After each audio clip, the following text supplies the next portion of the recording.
Welcome to the Long Take Review, a film podcast with one eye always on the Oscar race. I'm your host, Jen Substack, and I'm here with two members of House Long Take.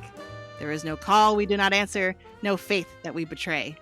First, he'd like to talk to you about desert power. It's P.T. McNiff. How's it going, P.T.? I must not fear. Fear is the mind killer.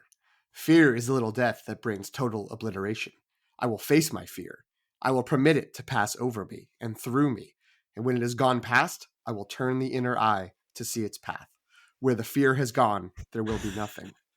Only I will remain. I'm doing well, Jen. How are you? First of all, a classic. Can't fault you for that. Had to do it. Also, I didn't remember it was that long.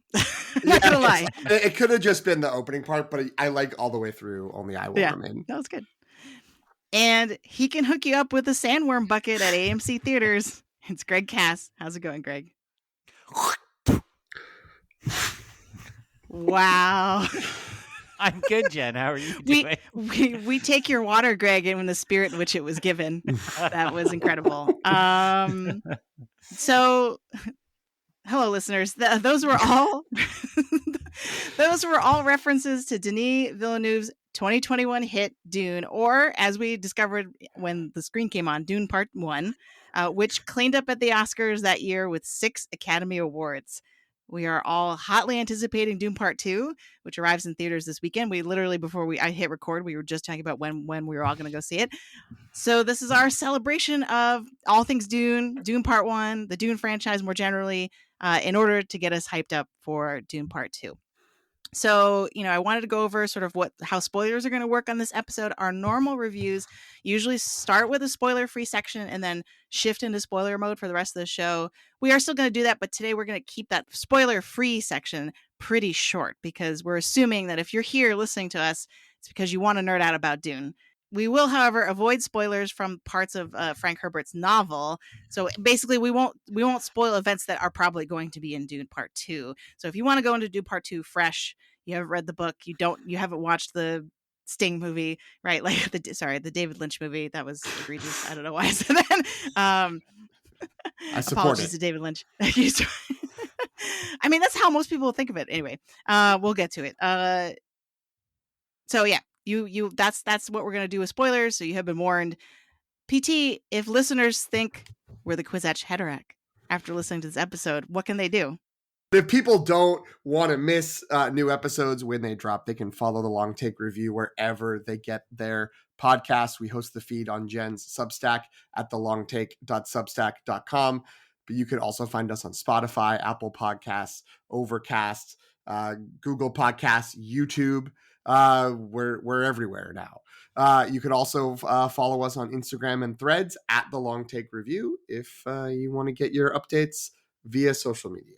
Thanks, PT. So I think for our format, we're going to keep some things from our normal reviews, but kind of switch it up in other parts. So we're going to start with a short take.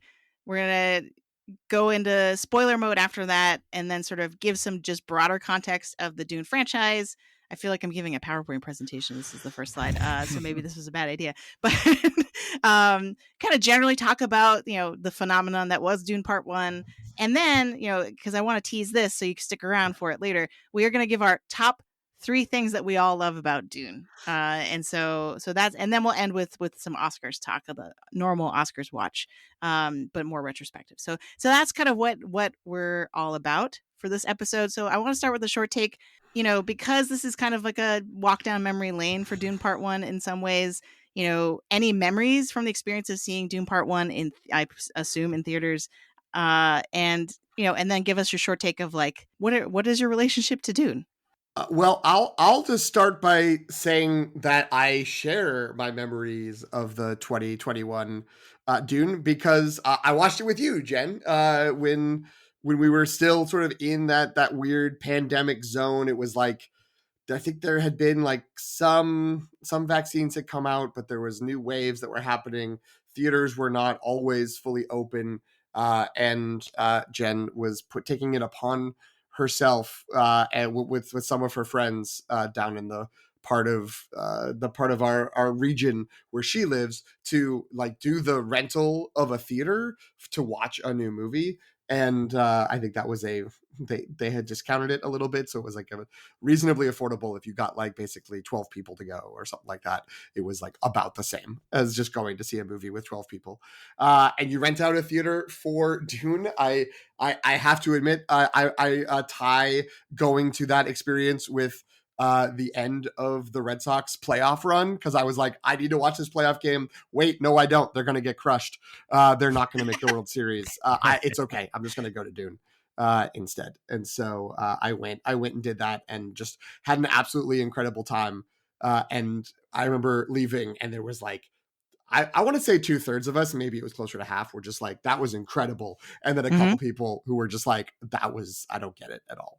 And I feel like that's been a solid microcosm of the Dune film experience of the last few years. Yeah. But yeah, it was during the time when I think the rationale for theaters, and it was AMC, the rationale was that they wanted to make sure people who didn't feel comfortable being in a theater with strangers at that time could still get a group together and rent out a theater. And so it was very reasonably priced.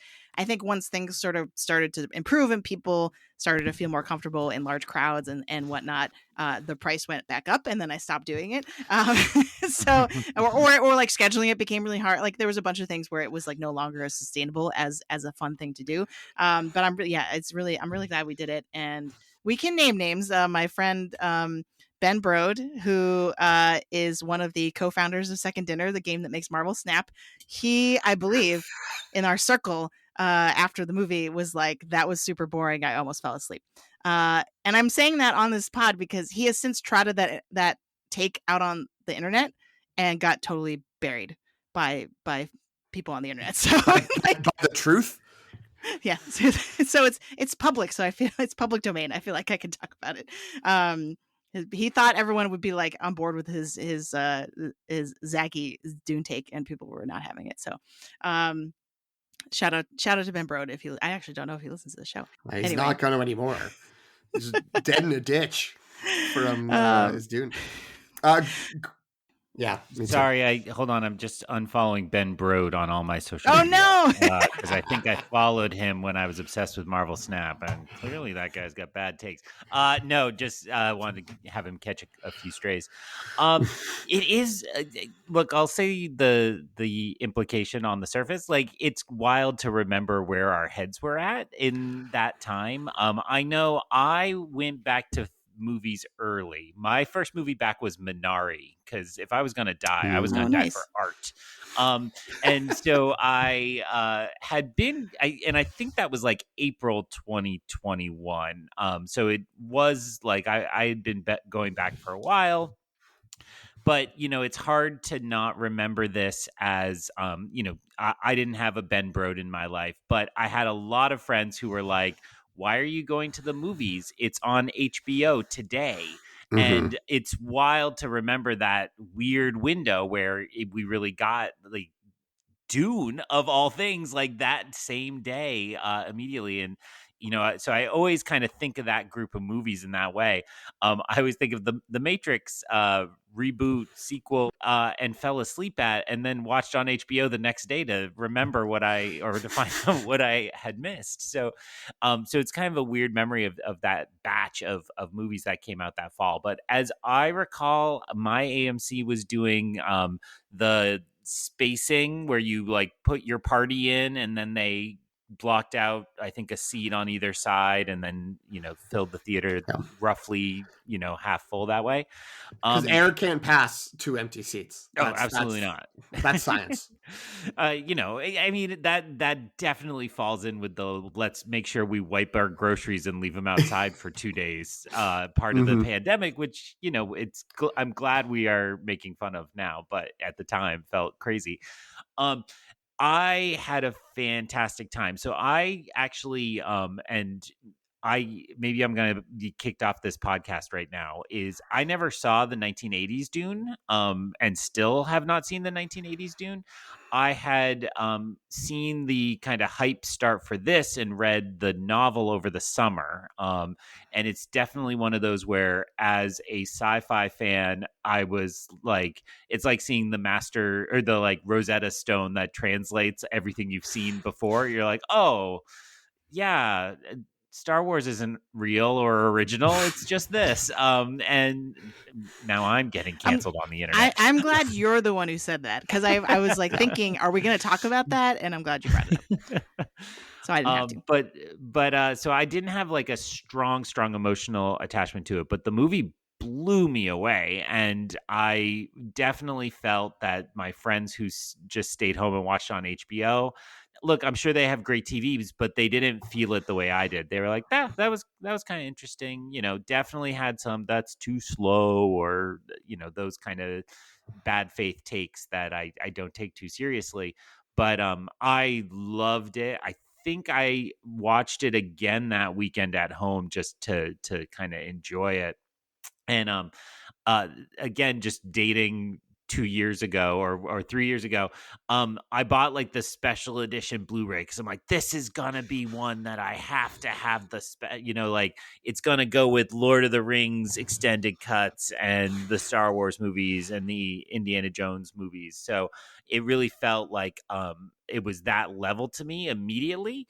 So it's a little funny, I haven't actually watched that many times since then. I maybe have pulled out that special edition Blu-ray twice, but not like heavy rotation like some of those Mhm. other titles. I might be partially stealing this take from PT, because I can't remember if you said it on an episode or just to me and to us personally, but so we've gotten to that point now where I can't tell the difference anymore.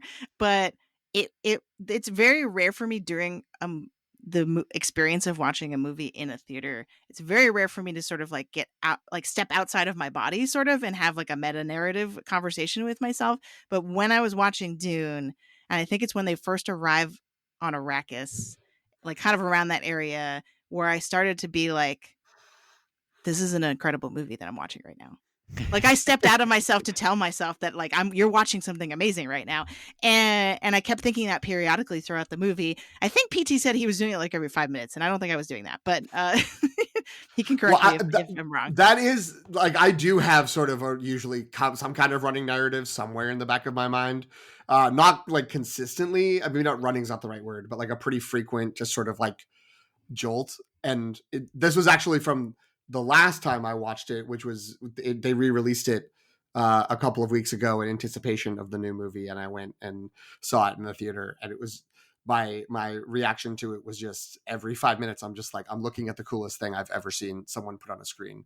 And I don't know if it always is the coolest thing, but that's what it feels like in the moment. But I think, yeah, at the time, I think we did talk about this right afterwards, that it was up there with Mad Max Fury Road as like at times in the movie when like a big sequence would end, I would just be like, this is incredible, and I'm having an incredible time.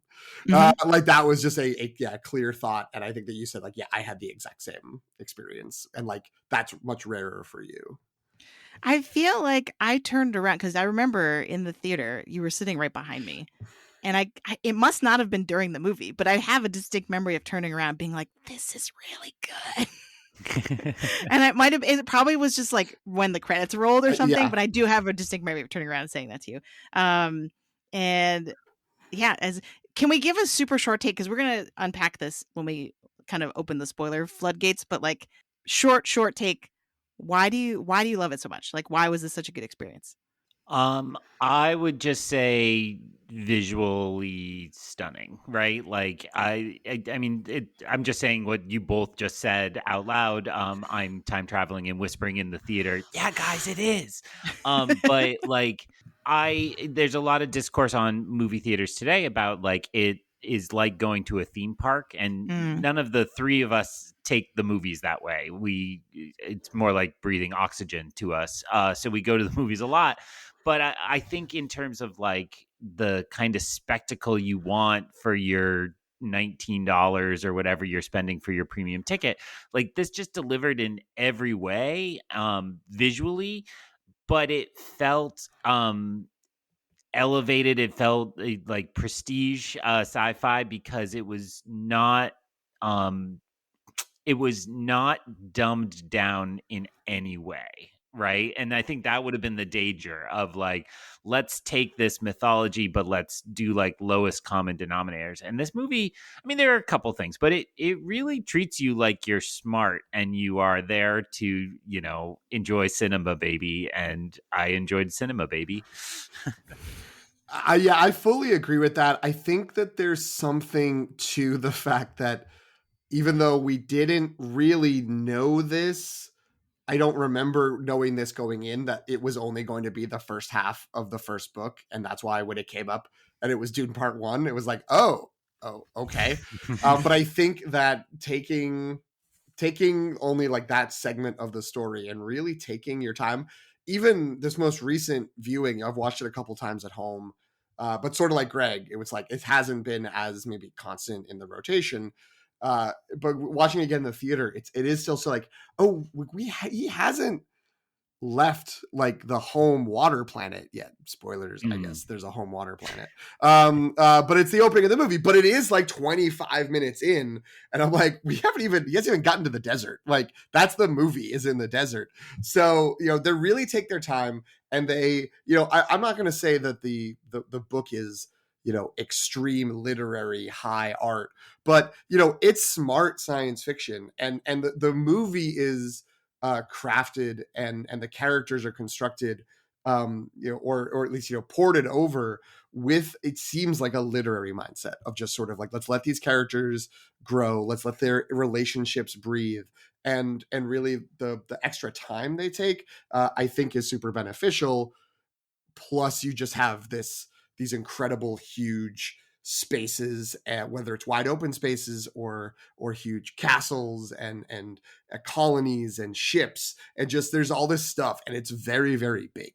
The scale is just out of control, and it's that combination of things that are really huge, and then these people that you get very close to in the story. And I don't mean like you will feel emotionally for them, but I mean, the camera is in close to these people just talking, but then will occasionally give you this like planet wide scope of this crazy stuff. It just feels like it's what you want, or at least it's what I want from science fiction, is that like, a weird other world, or I think technically a far distant future, but it still has a core humanity to it, and the sort of the story of both the power struggle and also the sort of colonizing, and the colonized trying to fight back, and the mythical, spiritual nature that comes through it as well. I think all of it combines together really well in a way that a lot of our favorite sci-fi and a lot of our favorite space fantasy have heavily borrowed from. It's so immersive. And I remember when I sat down to write my review of Dune Part 1, all I could think about was Lord of the Rings, because I was like, I have not felt so immersed in a world. And, Lord of the Rings is fantasy, this is sci-fi, but I think the principle of kind of entering another world and feeling fully immersed into it, and it's so complete, right, that you feel like everything has been thought of. That's the sign of good hard sci-fi, right? Where every little aspect of like how gravity works, and like what is the economy, and what is the, like all those sort of world details, I think are all really well thought out, or seem really thought out in the movie itself. So all right, so that's just a taste. We're gonna I would like to add one thing. Sorry, you were all right there on the transition, but I just want to add like one other little thing, which is, there's some philosophical, or even maybe political is a better way of saying it, concepts from the book that's in the movie that have aged really well. There are things from the book that have not aged well, that didn't get put into the movie, but the two main ones are sort of anti-colonialism, and just the concept of ecology. The phrase, that term is, I believe, from this book, and has been ported over into reality. And so like the sort of environmental of like, what is this planet and what have we done to it, and how is it responding, and how do we like try to tap into that, or respond to it and fix it. isn't like a super dominant theme, but it's very present. And I think it's more present in the book than in the movie, but it's there in the movie. And I think, it's one of those things of like, wow, like there's so many things that are, what is it, 60 years old, that's like, oof, this aged really poorly, but like there's a couple of really core things that have aged well, and I think that helps give that movie even more of an impact today. The choices in adaptation, I think, partially explain why the movie itself was so successful, but we will get into that. We are now ready, I think, to go into our full and unrestrained conversation about Dune. And more specifically, like Dune is a whole franchise, because we're going to have a little bit of talk about that, but more specifically, Denis Villeneuve's Dune Part 1. So if you've not seen that film in particular, I mean, we're probably also going to talk about the David Lynch one, but we can sort of like not get super spoily with that one, I think, if people haven't seen it. Greg hasn't seen it. I've only seen the first like third of it. But I got it. It's like and so if you do not want Dune spoiled for you, please go watch it. It's actually on Netflix right now. It was on Max for a really long time, and I don't know if it's gone from Max or if you can just see it in both places. I think it's on both right now. It's on both right now. I mean, that makes sense that they want to get people primed for this weekend. But so yeah, go watch Dune Part 1. Rejoin our conversation after you've done so.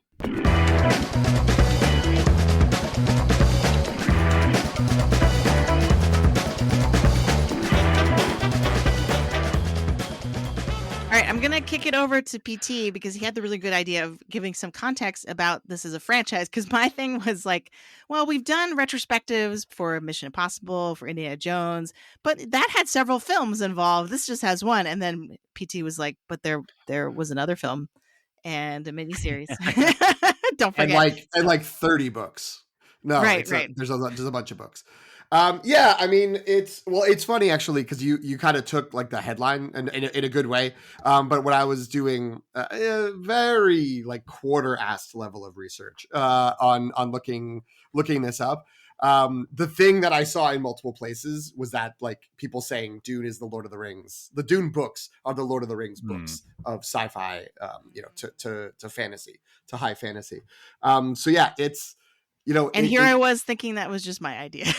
No, I mean, the thing is, you were thinking of the movies, and I think that that's important. But like, even in the book form, so it basically Dune came out in 1965. The book, it was much longer than what science fiction books were sort of allowed to be at the time. So initially, it was like the movies. It was published in 2 parts, and so there was sort of a part 1, a part 2, and then it was combined.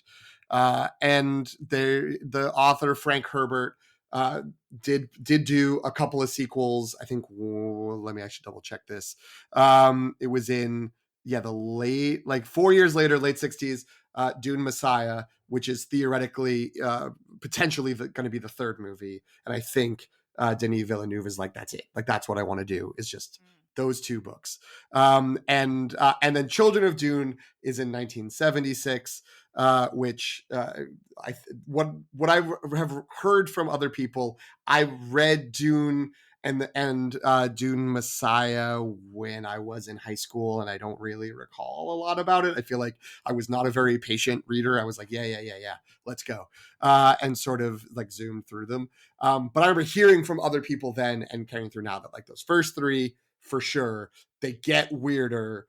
And maybe the center doesn't fully hold, or you have to sort of like that it's kind of splintering out into wilder stories. But Frank Herbert did 3 more books in the early to mid 80s, and then unfortunately died.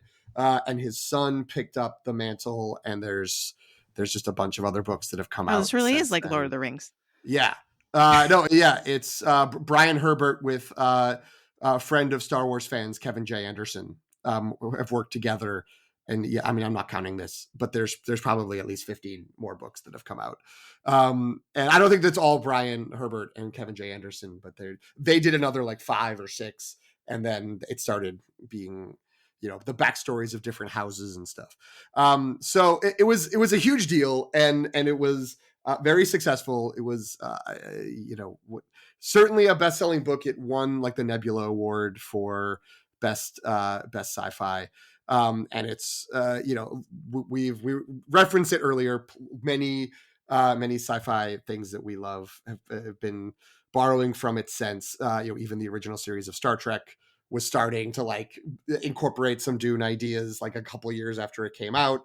And then a lot of the Tatooine stuff in Star Wars is derived directly from Dune, as well as the sort of the empire, the imperial presence in a galaxy and all that stuff. So George Lucas actually said at some point that Dune was an inspiration for him, right? Like he's not, that's not like a secret No, or something no, people just speculate about. it is yeah, I mean, I think that he lists that it's like, the John Ford westerns, the Kurosawa samurai movies, and Dune are like, some, and then taking those as sort of touch points, and then the Joseph Campbell mythology. I'll throw to Greg on that to see if there's more specific things that he is aware of. But my memory is that it was just one of those touch points that he would say was like he was kind of doing his remix of sort of all the things he loved.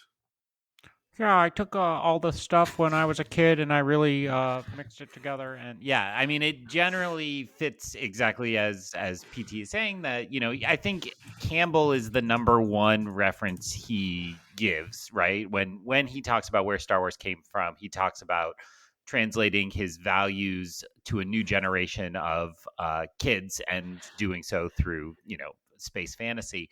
But I think we just joked about this, I think, on air that Frank Herbert had come out and been like, Star Wars kind of ripped me off, and it's like, yeah, Star Wars kind of did rip you off. Sorry, Herbert estate, because clearly Tatooine, spice, the Emperor is, and now you do every once in a while see somebody's some 16-year-old's hot take on the internet of like, Dune totally ripped off Star Wars. Did you see they have spice? Why? And it's like, no, buddy, like, no, just look at a timeline.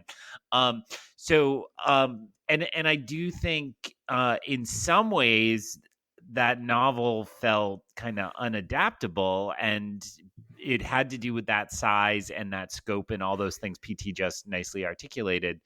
And I did just want to note, I was at, I'm a fancy person, so I was at Target this evening with my children, and they do have a Target, excuse me, yeah, but they have art books out for these movies called The Art and Soul of Dune. I think there's one volume out, and the second one's coming, but Brian Herbert is involved with those books, and Kevin J. Anderson. And I, from years of Star Wars fandom, followed Kevin J. Anderson. Like, they're still like, part of me was like, wow, you're like really into Dune, right? And I think it speaks to the fact that I got to know Kevin J. Anderson through Star Wars, but he, like, as a sci-fi writer, it's Dune. Dune is the thing. It would be like if we got called up to write Star Wars, that's his version of that. And all the small side projects, which do feel exactly like Tolkien, when Tolkien's son's like, hey, I found a new piece of paper where dad wrote down Scooblong and Dublong married in the halfling tree village, and then like there's 6 books about it. And I think the smaller returns are painful, and that's no discredit to the hard work that goes into them, which is part of why this is all preamble to say, like, that's why I think it was so surprising that this was so good, because Dune felt stale or on its last legs. And like the Lord of the Rings films, it's like, no, this is incredible. And it put in the right hands and given the right respect, it can be something truly special. But before that, there was a time in the 80s, man, maybe it wasn't so special. PT, you want to hit that part of the I hate to once again drop the ball on a great segue, but before we get to the 80s, we got to do the 70s, because there was an attempt at a Dune movie before David Lynch that is pretty famous. And I have to admit, another way which I dropped the ball is I still haven't watched the documentary about it, but it was there was an attempt by Alejandro Jodorowsky, the Chilean French filmmaker, to make a version of Dune in the early 70s. So within a decade of the movie coming out, and he made El Topo and The Holy Mountain, and it's these sort of cult movies that are super surreal, with a lot of sort of mystical acid trip kind of like imagery to it. So he was like, yes, I want to be in the desert and I want to do a crazy Dune movie. And so there's a documentary about it. It never happened. And the documentary is, by all accounts, absolutely incredible, interviewing him and interviewing people who worked with him. But just to speak briefly about what it was supposed to be, he approached Mobius, the French weird, surreal comic writer, to do visuals, along with H.R. Giger, who worked on Alien later, also Dan O'Bannon, who did the effects on Alien. The music was going to be either Pink Floyd or Peter Gabriel in the early 70s. He approached both of them.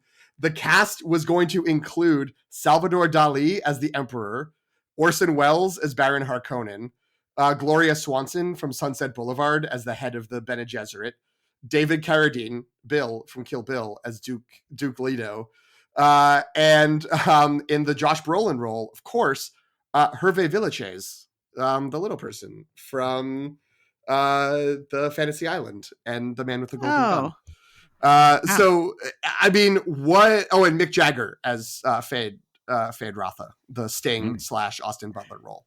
So this looks like this would have been absolutely insane, but it didn't actually happen because I think he probably didn't want to make a super narrative movie, and he wanted to make this as weird as he possibly could.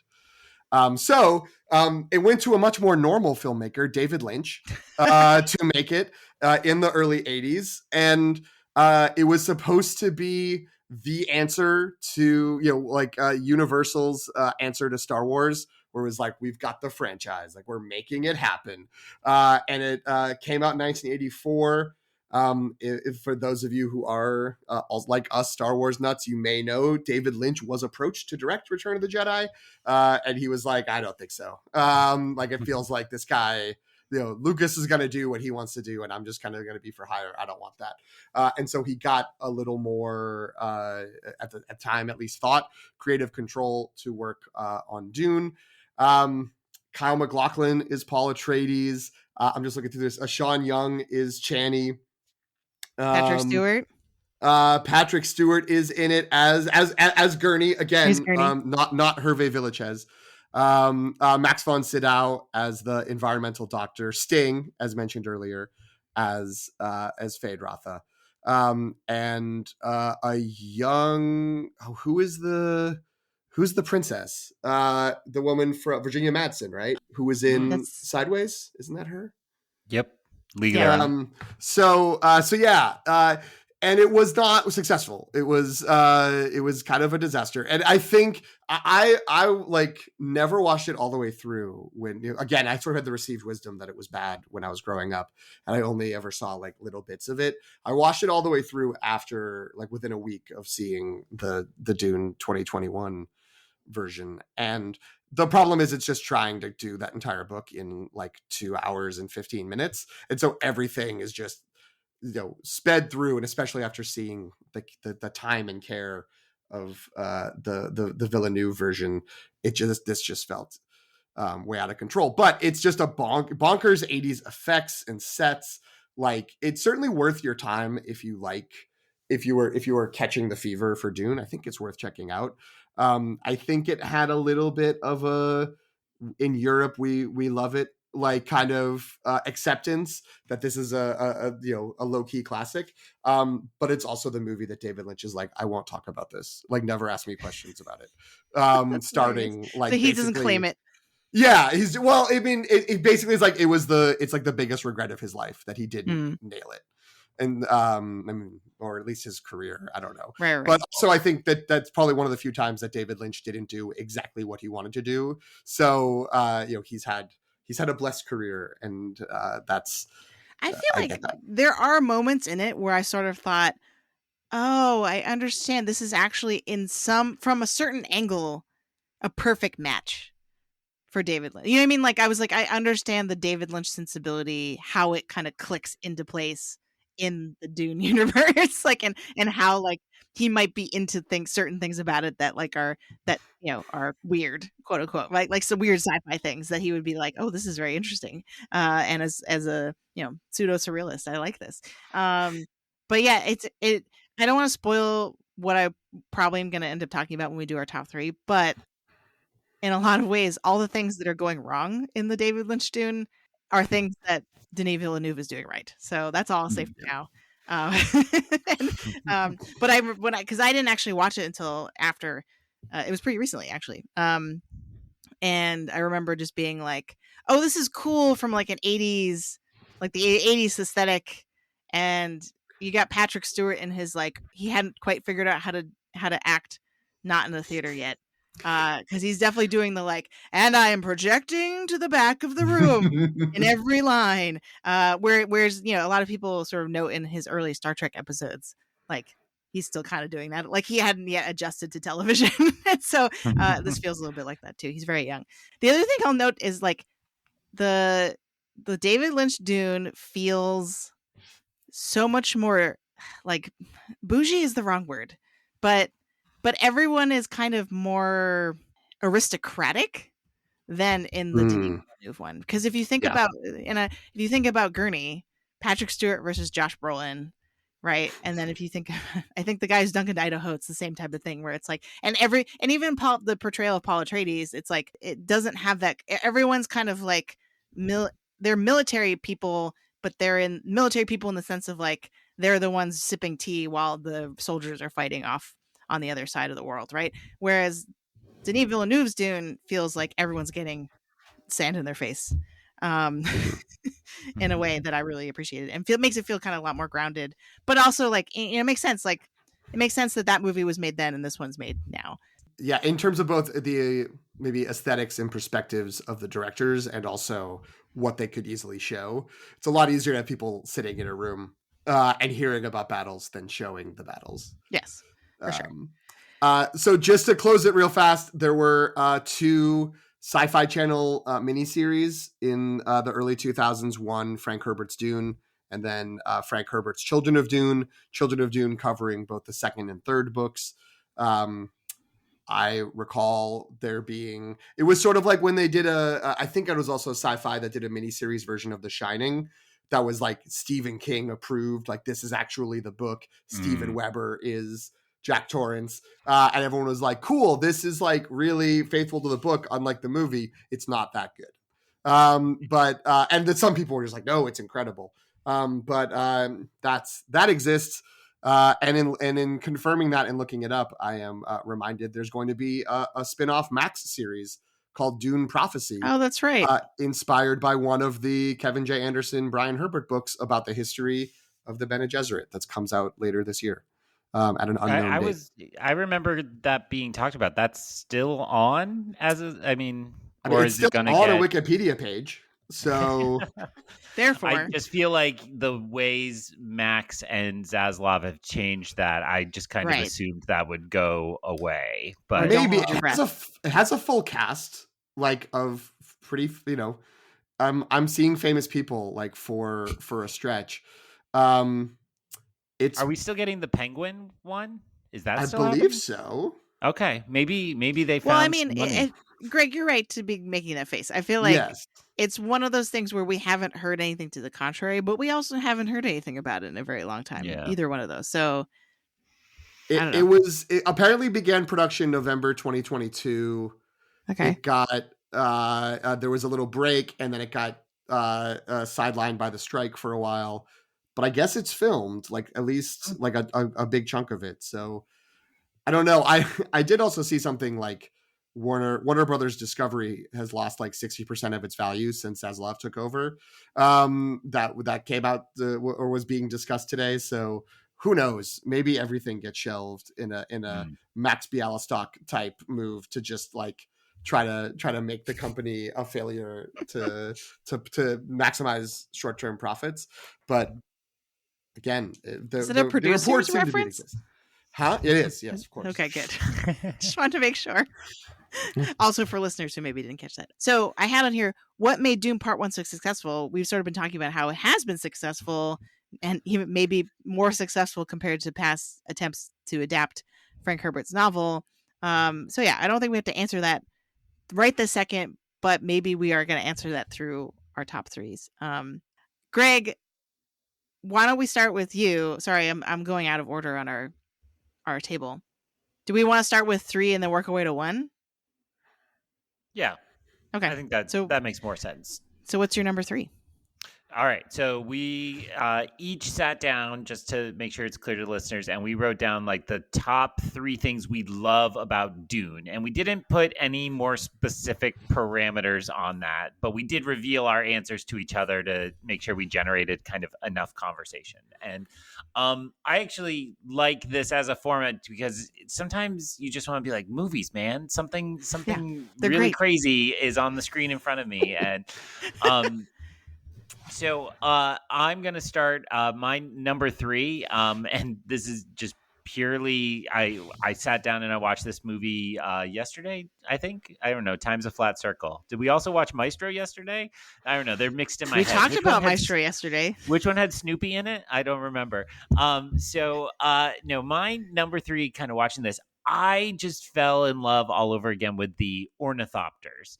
And that to me is one of those things where it's like, you know, the burden of a modern sci-fi movie is it has to show you something you've never seen before.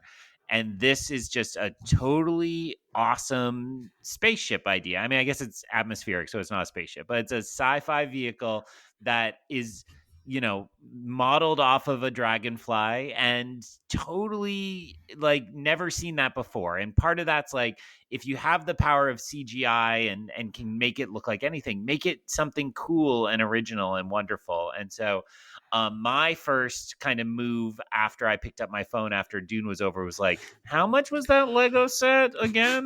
Maybe I want to check out ordering that.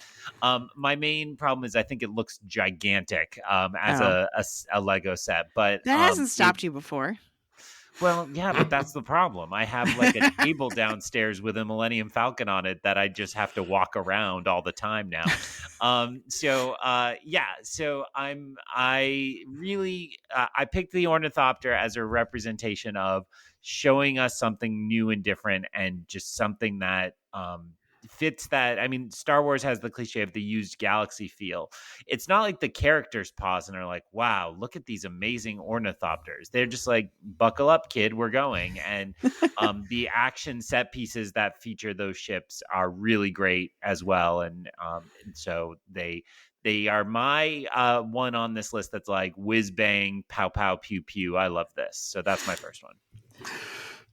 And that's actually why, you know, because I think out of all the things we have on our list, Ornithopters evokes the design and aesthetics of Denis Villeneuve's specific vision of this world, right? And I feel like, again, I especially on this rewatch, I was like, this was a perfect pairing, right? Because the sort of brutalist tendencies that he has, like if you think about his past films, like if you think back to Blade Runner 2049 and Arrival, right?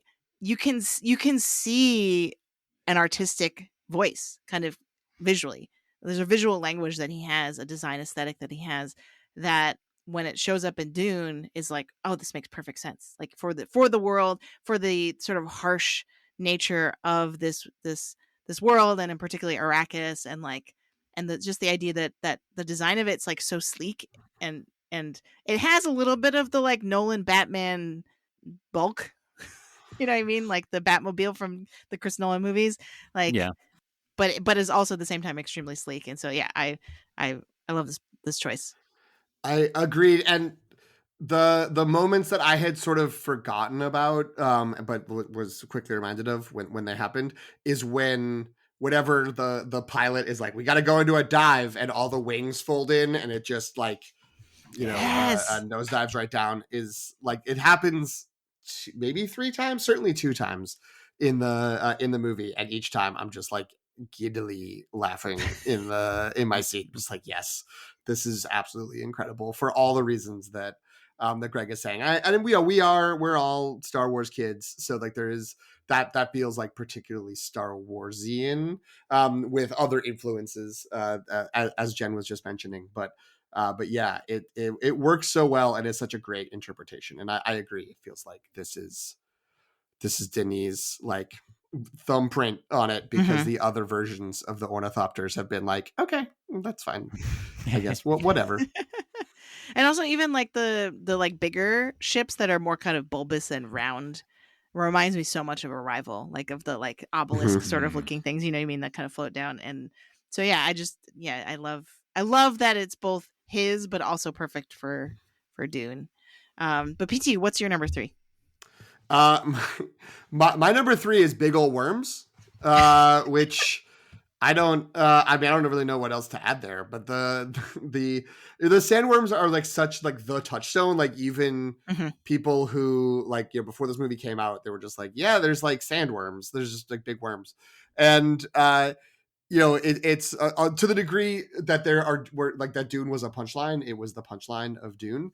But they're so menacing, and but also just such a good stand-in for just like the power of the planet, and the difference between the people who are like, we're trying to like attack it or avoid it, we have to work around it, versus the people that can sort of live in some degree of harmony with it. I mean, they're also, I guess, trying to avoid it, but we're going to go in and we're going to pound through the ground and mine what we need to mine, and then like zoom out as soon as these things start appearing before it can attack us, versus I'm gonna sand walk and learn how to travel without alerting them and let them just sort of be. And then again, this hasn't happened in the first movie, but I think it's pretty, you see it at the very end of the first movie that there are people who can ride them.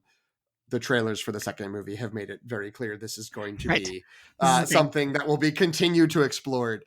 But yeah, they look really good, and what a simple thing to say, but it's true.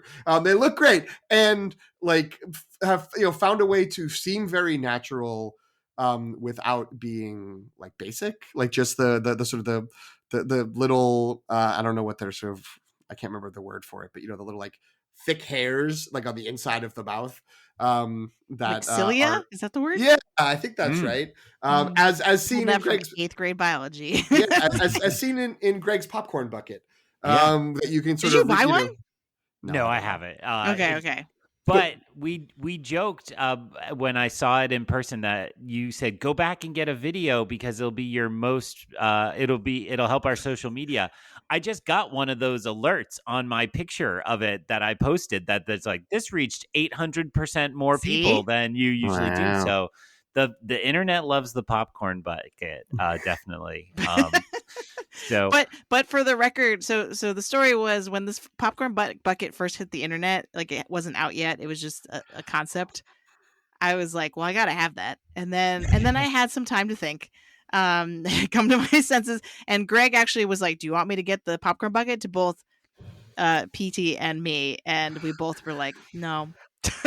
We don't want it. We passed. Maybe we'll come to regret that, who knows, but it's so much worse in person. That's just all I can say. If you've seen it on the internet, it's atrocious. Well, but I want to grab the ball from PT and say that on my rewatch, the moment that really stood out to me is, I didn't appreciate this enough before, was the moment Paul confronts the sandworm. I don't know if confronts is the right word. And what is so incredible in that moment is the scale. You're like, oh my God, like this is, I think he looks so tiny. He looks so tiny, this beast, and like PT said, the power of the planet kind of, represented in this form. And then when there's that kind of quiet moment, and I'm going to just go with it, breathes, but it's, it's vibrating kind of in a way. And the animation around like the little cilia moving with the breath, and then the whatever organs are kind of visible in there.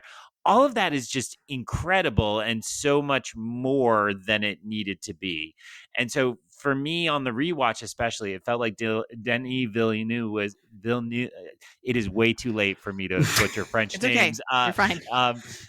My pal Denny, he was like, oh, you want worms, like I'll do the worms. Like if that's what this is known for, I'll make this like really memorable. And staying spoiler free, a lot of the early hype, as critics have now had their embargo lifted, it's about the size of Dune 2, and I assume that will be featuring sandworms and some other things, as we know Right. from the trailer, but just that it's going to be, feel really big, and that Bigger with more worms.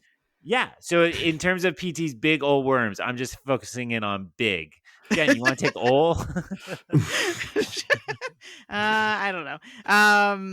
So the only thing I'll add too is that the cool thing about the sandworms is that they are integrated into the Fremen culture and religion in a way that's really, and like that's something I didn't pick up on on earlier watches. This rewatch, the moment where Kynes is like, right, that's her name, the doctor, or the ecologist, right? That's what she is technically.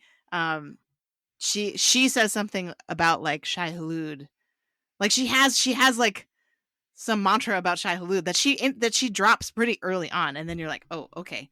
And then the woman who gives the Chris knife to the mom, apparently I needed a list of people. Yes, thank you. I was like, I was gonna be like Ilsa Faust. Wow. She could have used that knife. Just sad. Dead Reckoning.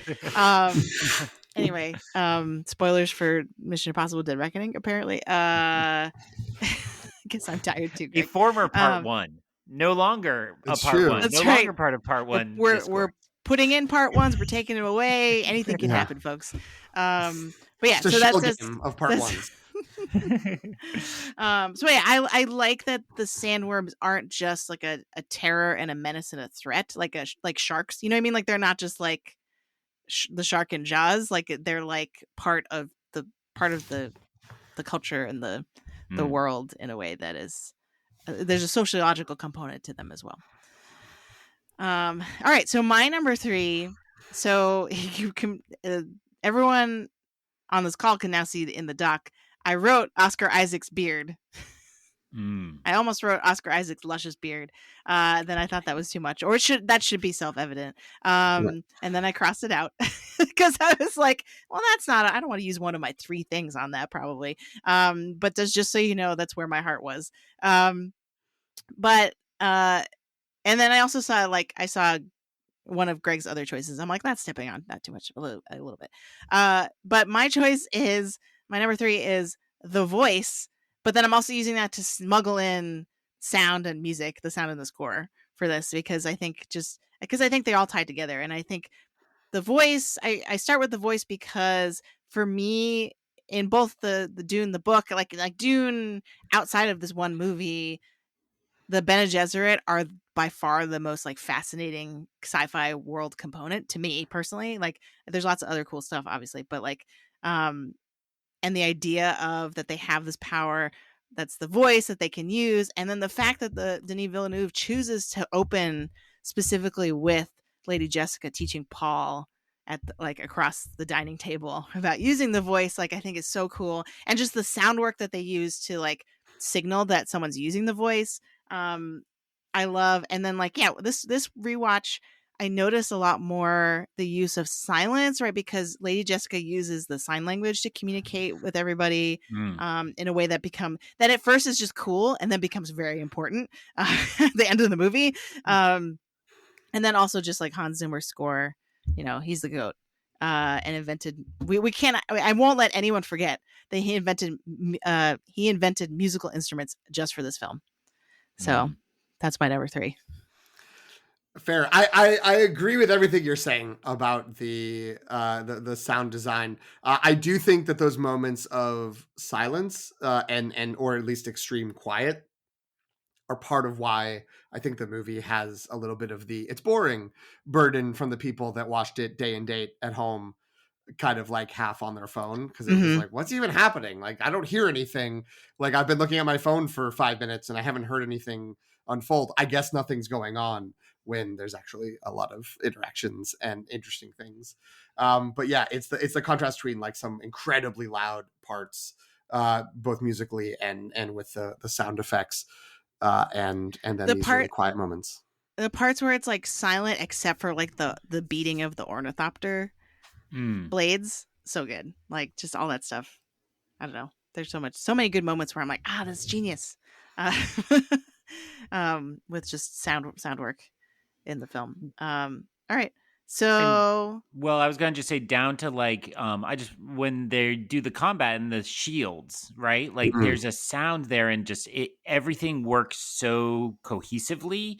mhm. And I know you have a point coming up that'll probably take some of that, but like to think about how deliberate it all is, that this doesn't need a ton of exposition because it's like we'll just make it so incredibly simple and obvious, but give you a cue in all these dynamics so that you just get it and it's clear. So Yeah.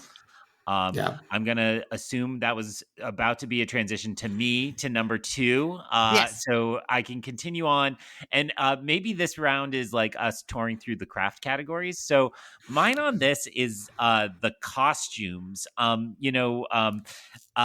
There was a way in which the suits needed to be cool, and I think that was like, oh, we'll see cool suits with the what are their names now? I'm forgetting. With Still suits? Still still suits. suits, Yeah. yeah. And those will be really cool, and those will be the main props. But then there's just like such unnecessary incredible costuming in this, like some characters are just like around for like a second and they flash over to a character and he or she is wearing something like incredible that could be the center of a museum exhibit on Dune craftsmanship, and then it just like cuts away. And Lady Jessica has probably the most of those. I think the Arrival outfit veil Mhm. thing is probably top. You can tell I edit a fashion magazine. And then I will never not throw that in when I Yeah, I was can. gonna say you bring that up at every opportunity. That's great. Also, like to my colleagues who, if they listen to this, they're like, "Dang it, here too!" Like, shut up, Greg. So, Can't escape. but the one I really love, oh no, and this is one of those times where I have had the IMDb open the whole time to try to remember everybody's names, and this person is not on the top. The member of House Atreides who's there, and is he the head of security, and he offers to resign when Oh yeah, he's the the Mentat. He's the Mentat. Mentat. Yeah. Yeah, that Yeah, he does have a specific name. I said Mentat because I couldn't remember his It's name. Thufir Hawat or There we Hawat, go. I played mean, by that's Stephen why we have McKinley IMDb Henderson. open. It doesn't roll Yep. off the tongue. It's great. But the scene when it's again part of that kind of Arrival portion of the film, not Arrival, Villeneuve's other movie, but Arrival on Arrakis, where he just walks up and he's got a parasol, like a classic, like I'm a geisha parasol. And you're like, what? Like amazing. Like, and he's got some really good makeup there, which I know is not costuming, but you're just like, and like nobody pauses and is like, I love your parasol. Let's all celebrate how good the craftsmanship is here. It's just like, let's elevate this in every way and not even hang a lantern on it. And we'll just let people discover it. So shout out Yeah. to all the costumes. I feel like it's that special combination of it's going so hard to be weird and unusual, and then it's so naturalized in the story. You know what I mean? Like it's like no one's gawking at it or commenting on it. The other thing I'll bring up about the Mentat is when the Duke asks like how much money did they spend just to come here, and then he does that first calculation because it's the first time we see him flip his eyes. It's so weird, and yet so not a big deal. You know what I mean? It's like, and so well done and so smoothly done. And it's like, I don't, yeah, like do it. Does anyone know how they actually did that?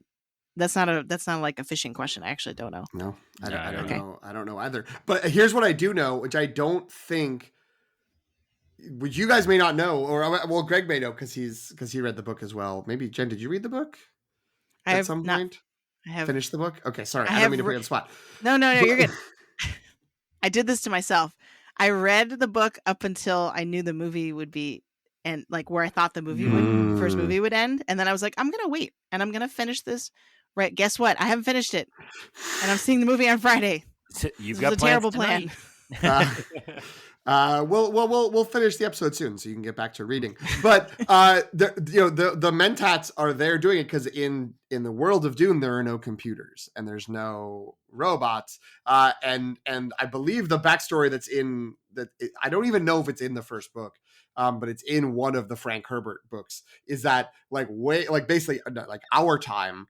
It was like a Terminator Skynet situation where the computers, created a huge nuclear war that wiped a bunch of people out. So they were like, we're not doing it. Like, no more machines, no more machines that can think. And so that's why they need the spice, because the spice gives the people that run the ships the ability to lock in to like find the wormholes or whatever to travel to other planets. And that's why they have people to do the calculations, because they won't let machines do it. So no one says that. That's never discussed in this movie. It's just like hanging out with this guy who does the weird eye thing and can run off calculations real fast. And it's up to you the degree to which you want to build out from that or dig into this lore. So yeah, Jen, I actually want to set you up for your number 2. I was going to say, can I do my number 2? Cause we're already talking about it. So, yeah. In our Google Doc, I was shocked because I was the last one to put my picks in. I was shocked this was not already taken. You should be ashamed of yourselves. You're presenting this in a borderline Mallory Rubin approach in a draft where it's just like, I can't believe this is still on the board. Hold on, that I went costumes because I remembered your review at the time and noted. So these are the actions of a long take review, long time stan, and you're just condemning me and throwing me under the bus with you had PT to turn who into just something never thought nice. Of this one. No. I'm just kidding. I'm kidding. All right, that's fair. And in theory, you chose a specific example of the thing I'm about to say, and that's why we're talking about it after when you shared your pick, right? So like, it's all good. But I said I chose world building because you're right. That was the thing that I was most wanted to talk about and most blown away by when I was writing my review. If you go to the long take, maybe I need to repost this now. I'm thinking, if you go back and read my original review of show notes part 1, I'll link it in the show notes. I'm gushing about world building the entire time. And specifically because here's the thing, I've been hurt so many times by sci-fi and fantasy movies that get this wrong. And that, the number one offender of this is the Daniel Craig, Nicole Kidman Golden Compass movie. And Philip Pullman's His Dark Materials, one of my top fantasy series that I love. I've been reading for a long time and I love so much. They messed it up because from the second the movie starts, it's just dumping exposition on you like a ton of bricks. And it's like, and then this, and then, this other thing you need to know. Okay, we're going to explain this. And well, we can't keep going unless you know about this. And by then people are just like, no, I don't want to watch this movie anymore. And it happens time and time again. And so anytime, and what's interesting is that this movie, and I'd forgotten this, still starts with a voiceover exposition technically, because it's Zendaya being like, this is what happened to the Fremen on Arrakis, and the Harkonnens came, and right. So she actually is telling all that story.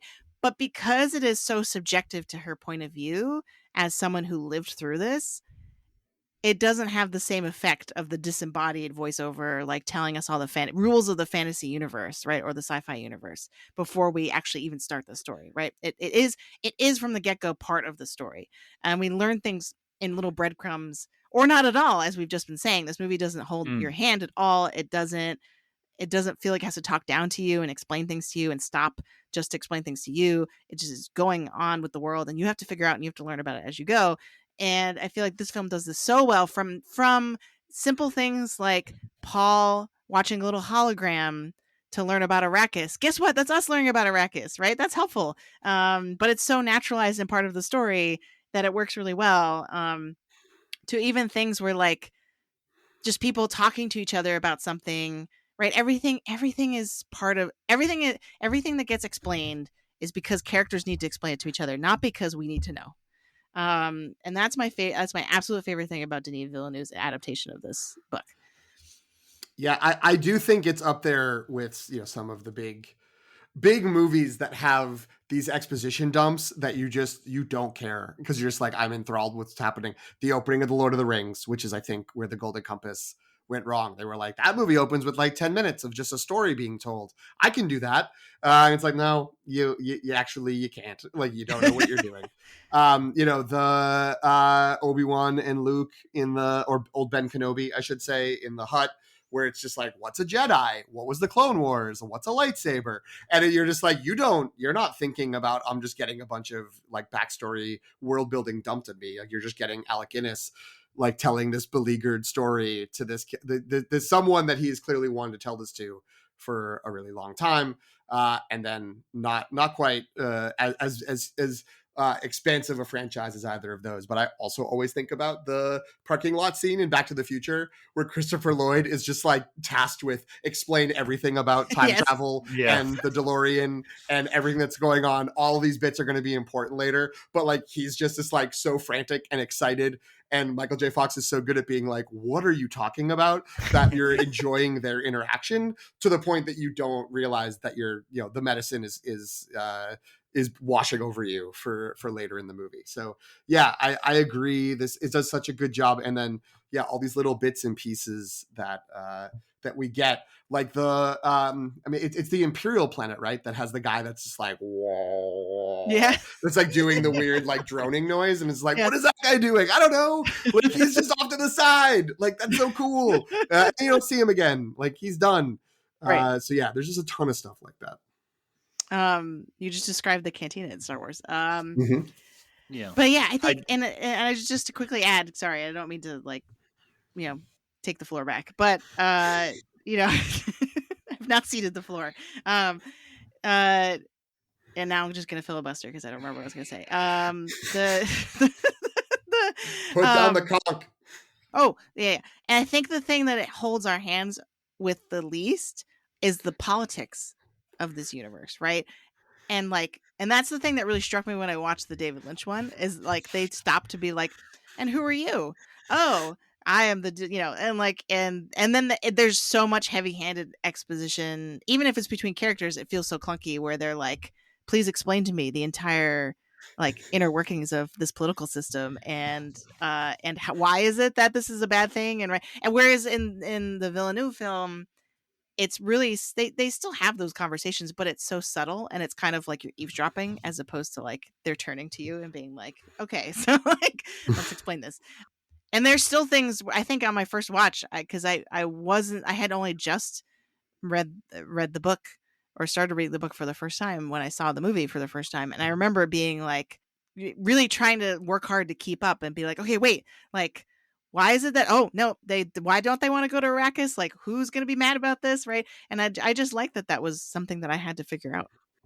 That was the exact point I was going to make before the floor was stolen back, was just that I think the politics is specifically like so well done here. And I do think, what's brilliant about it is it's actually really simple, right? Rival houses and all that. And like, we don't need like the history of each and why they hate each other. Just tell us they hate each other and we're good. And then just to try to have a different point, because I already stole the floor, so I have to say something. I also just like that there's a version of sci-fi that's like, we came up with this cool thing and we have to explain it so that you appreciate us for our genius. And this is just like, hey, Stellan Skarsgård is gonna just kind of hang there, and another time he'll just be in a giant bath. It's a visual language so that it all is just kind of his opulence and his like corruption and all that. But like, somebody else would stop there and be like, hang on, let's explain what this nutrient bath is. And we'll have a version you can purchase online later. And this movie's just like, just deal with it. And back to PT's original point about, some people just weren't vibing with that. And I understand those people, right? Like, where they're like, well, why is he in a bath like that? And you're like, it doesn't matter. Don't worry about it. And so on. So I think, an exposition-y moment is that I love is the moment I quoted in my opening, which is like Momoa takes a moment to be like, listen, like actually water is valuable, and this is and yet it doesn't feel like exposition dump. It's like that character has to say that to that other character to dispel the moment and the tension. Mhm. It's not Mhm. a character Right, talking because to they're us. about to be super offended, and then he has to be Yeah. like, "Nah, wait." Yeah, it's interesting. I wonder if, and this we should not spin off into a whole other discussion, but I wonder if there's something to the idea of, or a benefit to the using franchises, using pre-existing IP to do these big movies, because again, there's people who are just like, I don't care, I don't really like that I don't get explained these things, but I feel like the usual folks that would just be like, this is a plot hole, like they never explain that this happens, like cinema sin slam, and then there's a big stamp on it, is sort of like, no, you've got like 20 books you can go read, and you have like, I think, some comic series, like there's a lot of lore out there, so go find the Dune Explained YouTube account that can find 1,023 Easter eggs in Denis Villeneuve's Dune, and they'll have an explanation for you somewhere around like 2.5 hours in about what was going on there, and people will be like, those kind of people would be like, yes, I am satisfied, and is that part of the calculations of, we're going to spend hundreds of millions of dollars on this sci-fi movie, there won't be as much pushback if we let someone create their own world that's not fully explained, because there's already this like base layer of intense explanation elsewhere. That's probably not what studios are thinking, but I'm wondering if that adds, at least removes some of the pushback from to things like that, which doesn't help the this is just boring and I wish I knew more, or I wish I cared. But I just think that some people need to pay more attention. Wow, Maybe that's it. Yeah, sorry. shots fired. Shots are fired. And I'll just go real quick to my number 2, because I feel like it's sort of touching upon a bunch of other things. I just said mood and atmosphere, and I think I went real more conceptual with my non-worm answers, and so I think that it just touched on a lot of the things you're discussing. The world building is a part of that. The sound and music and costumes, I think, all were as well. Those are the sort of like actual filmmaking specifics that help create that, but just just like how what it feels like, and how there are all these different spaces and these different cultures, and the way it just sort of lets you sink into this world and feel like you're really being transported into different parts of these alien lands, but with like enough to ground you to feel like, yes, okay, I understand these characters, I understand these conflicts, I understand these relationships. So that's all I have to say to add to what we've already been saying. Oh no, I just looked at PT's number 1 and realized I walked all over it when responding to your number 3. So I was gonna let you. I was just gonna say you. It's been covered, but well, then I'll just say it then, because we brought it up. Yeah, my number 1 right was scale, because I just think that everything that like I think about when I think about this movie is just between obviously like the big old worms. I really just kind of walked on myself, because I basically had number 1 and number 3 were both things that are big, but I we were both saying it, we were all saying it earlier, where it's these the firefight in the port when the Empire's troops attack. Was it the Sardukar? Sardukar, thank you. And they come in, and it's just these huge ships are just blowing up and crashing into each other, and these huge like pits they're in at different points, the giant buildings on the random planets we go to.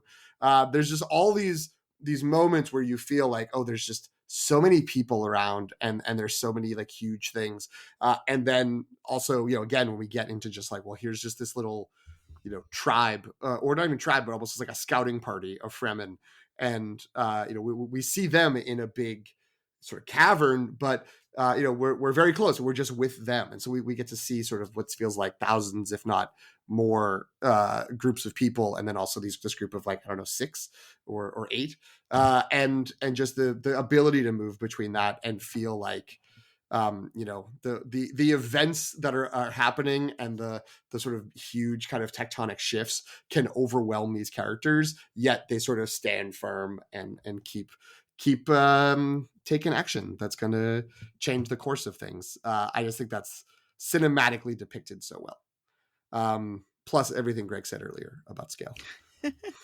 I also really like the high contrast, and I think scale is part of this high contrast between the Paul's home planet and Arrakis, right? And like how they're basically opposite worlds, and you really feel that. And I think that's only possible because of what you're talking about.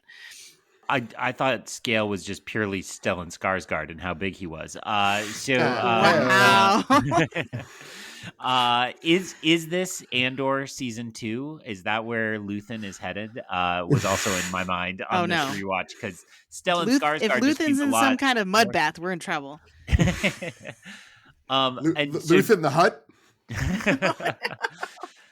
So to PT's list, I just want to add I guess it's kind of the first big action set piece where they are out flying over the harvester and the sandworm comes, and there's a sandworm miles away, and then the dropship coming and all of that, and how that's all massive, and like you feel the scale of each of those things out in this desert, and then it shrinks down to Paul falling down on the sand outside, and the memorable part of that scene to me is Brolin and Wonka having that interaction right there, and then but it's set against all of that, and I do think there's something really important about the contrast in those moments of they are so small and they don't matter, but yet that's all that matters, and it's really nicely done. I was gonna say, just remember that could have been Hervé Villachez and Alejandro Jodorowsky's son to the sound of a weird early 70s Pink Floyd song. I'm just letting you know that's what we could have had. We used to be a country. The worm.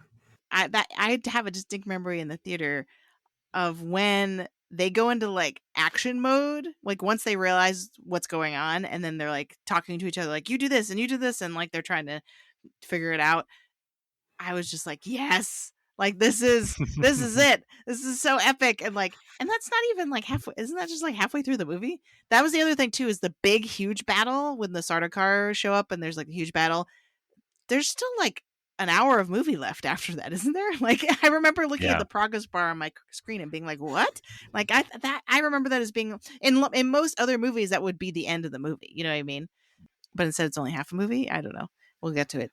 I'm gonna segue by throwing it to Greg. So the other thing I remember is that Oscar Isaac is super awesome in that scene. I know I was crushing on him earlier, but like he is really good. He's so convincing as like the noble Duke, right? Like and that on the. And again, in contrast to the David Lynch version, where everyone is very kind of like aristocratic and doesn't get their hands dirty, like you get the sense that, you know, he is a leader, but he's also kind of, you know, been in the trenches and stuff, or like he's not afraid to go in the trenches and do something about it, right? So, so maybe that sets up Greg's number one. I don't know. We'll see. Sure. Mine is probably the most obvious thing in the world, which is the casting of this movie is incredible. And on a rewatch, especially, I had forgotten just essentially how many movie stars are in this, and that it's just a bottomless like treasure trove of these actors who some of whom signed on for very small parts in at least across part one, and I'm not always the best at remembering who will get a little more meat on the bone in part two, but there's some of that here. So I do think it actually, I guess maybe I'm just also crushing on Oscar Isaac, but it reminds me a little bit of our Spider-Verse, Across the Spider-Verse conversation, where Spider-Verse filled its ranks with just all these stars, but then actually demonstrated why they are stars. And I think in Dune, it's like, you know, I actually had to check if this came first or if Knives Out came first. And Knives Out came first, which gets a lot of credit for the like, let's just have a really great cast that amazes everybody. And that's what they did for Glass Onion. But for and this came after the first Knives Out, it came between the Knives Out films. But it's not just that the names on the posters go on and on and on. It's that they found people who fit the roles and who can really deliver. And Oscar Isaac is actually very high on that list for me. And he's got a small set of scenes, really. And I did go in having read the novel, so I knew, I'm like, he's not going to be around that long. Right. And yet owned every moment he was on that screen. He and I are birthday buddies. I think he's got a few years on me. But I think all of my beard growing ability went to him somehow. That's how birthday buddies work, because I have no such ability, and it is, to steal Jen's word, luscious. But the much love to Rebecca Ferguson, much love. Josh Brolin, Jason Momoa. My text after finishing my rewatch is like, this movie actually makes me like Jason Momoa. Any other time I see him in a film, I'm like, why do people like this guy? Like, I don't get it. Like, everybody was like, he reinvigorated Fast and Furious. I'm like, no, all of this is just terrible. But it was a reminder here that he is actually a pretty charismatic dude. And it fits with your exposition point. Like, he walks up and hugs Paul, and you're like, these are like best friends and they've had it forever. And I think it was very heavily featured in the trailer, where it's like, oh, you've got some new muscles, and Paul's like, I do. He's like, no. No. It's just like, it's so well done. I guess I skipped around Timothy Chalamet, and it's the Chalamet-sance. It took me a while to get him as well. He was never out. I mean, can only have... this might be a Greg exclusive assance. I don't know if anybody else had checked out. Yeah. It was one too many Wonka trailers for Greg. And so Chalamet came to me from Little Women, is where I first saw him. And then I went back and rightfully filled in with Lady Bird. But the way he there's a particular scene, it's in Paris in Little Women, where he's just like draped on a chair in the most foppish way possible. And I remember seeing that. I'm like, that's going to be the action star guy, like him. And yet he nails it. And, I think it fits that he does need to be kind of a little kind of namby-pamby at the beginning of this. He's a Muad'Dib. He's a little desert mouse. Mm-hmm. Well, and then the way he fills that, and I do think, Wonka demonstrated this guy can open a movie now, because that really hung on him. And I think Dune is to thank for some of that. And while the cast just continues to grow, I think you can't ignore that he's got real star power, and he might be going somewhere, that young Chalamet. Can we just real briefly talk about, he was in 3 movies in 2021, and he's Paul Atreides in Dune. He was the only fully successful character to me in Don't Look Up, as the stoner skateboarder. Correct. And I'm borderline shocked that Greg hasn't already jumped in to note he is in one of the main stories in The French Dispatch, and is excellent in that as well. He is an excellent. With also a joke about how he has muscles. He's shy about his new muscles in that one, which I don't know if it's directly, but yeah. What do you? I mean, I think he's such a perfect Paul Atreides, because because he is kind of like, one, you have to believe he's very young, right? And 2, you have to believe that he is both sort of like mousy and underestimated, but then also this like prophesized hero character who has like these inexplicable powers and can like basically own every situation he's in, you know what I mean? And be this like massively powerful character. And so I feel like that he's so well, because to your point, like he and so many other actors in this movie are so well cast because of the matchup to the character, right? And what the character demands. It's not just that they're movie stars, like you said, they're movie stars that are well suited to play these particular characters. And how are we ranking our Timmy Chalamet roles? Like, is this in the top 3? I think it's probably in my top 3. It absolutely is for me. Right? Okay. Yeah. But if we were doing like Lady Bird, and then I haven't seen Call Me by Your Name, but my guess is that would be 3rd. I know. I missed that one when it came out.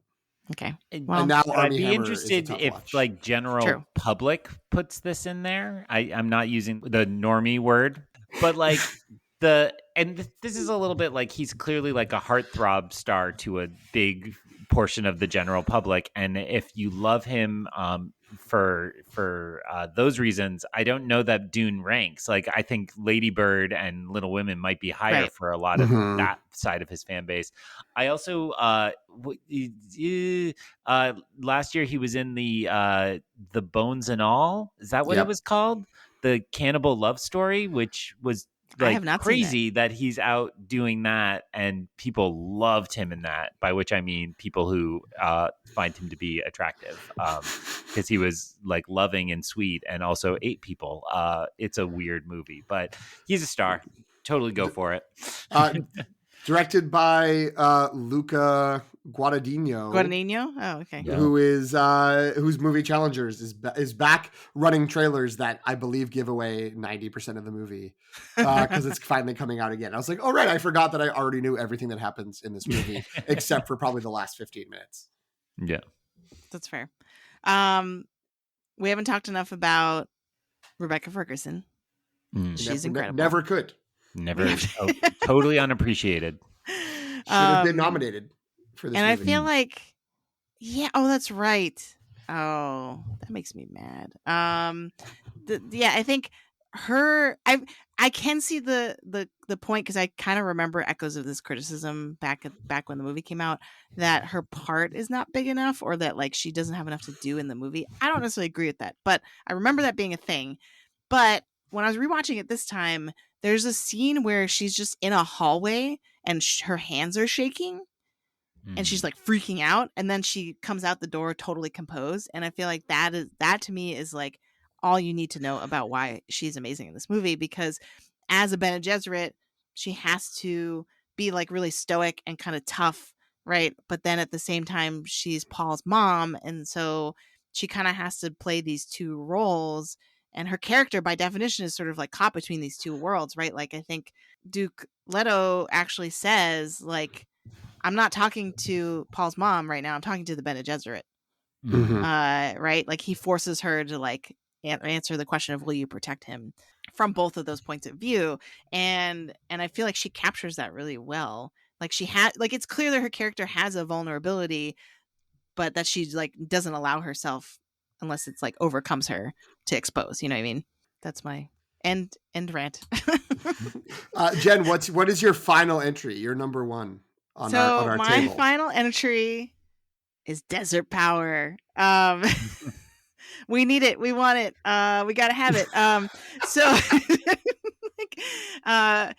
So I chose this phrase not because it is both. It's employed in the movie in a way that I simultaneously take 100% seriously and then also crack up every time it happens. You know what I mean? It's that perfect intersection of like memeable, but also like it's great, it's cool. Whenever anytime, especially Oscar Isaac says Desert Power, it's exciting. So like, but then it's also, to me, I'm choosing it as my number one because it's so emblematic as to what makes the story, and in particular the story executed by Villeneuve, so compelling as a sci-fi story, because it's like, it really is. And I'm gonna throw back. I don't think I've mentioned this on the show before, but many years ago, I went to Comic-Con. I had the privilege to see a panel that had George R.R. Martin, Patrick Rothfuss, I'm gonna forget her name right now, the author who does Outlander, and then another guy who did a fantasy series that if I said it, I'm sure you'd remember it, but I can't remember it in this moment. Ambrose something. I feel bad for not remembering it. But anyway, so the main thing that I learned from this panel is that they were all talking about how to be a successful science fiction or fantasy, I mean, they were all fantasy authors, but to be I would extend what they were saying to science fiction as well. To be a good world builder, you have to lean into what you are a nerd about. So one of them was like, if you really love, like, Tolkien was really into maps, so the Lord of the Rings has maps, right? Like, or like George R. R. Martin was like, I love food.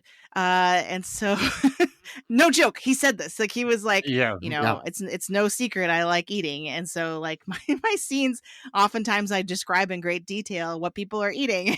And like And then I think Patrick Rothfuss was like, I'm a huge nerd for like currencies and Not writing economies. Or books. Oh okay, all yeah. right, all right. I knew that was coming. Every mention of his name is just cutting me just a little deeper. Like, get the damn Sorry. book done. But like my point is that all these like big heavy hitter authors were sort of like, find the thing that you can go into like an absurd amount of detail about. And I feel like in Dune there are many things that do that, but the ecology of it, of the desert, and how that informs everything about the way this world works, down to like the death rituals of the Fremen, right? Like all the stuff about water is so like, and it makes sense, right? To be like, oh, on this extreme desert planet, there would be a culture that would form around water and think about water in a completely different way than we do. And that not only that, but that is part of what Paul has to learn, and what is going to ultimately cause him to create this alliance and really change everything, right? And so it is at once like this very granular world building thing, but at the same time is like the story, everything in the story hinges on it.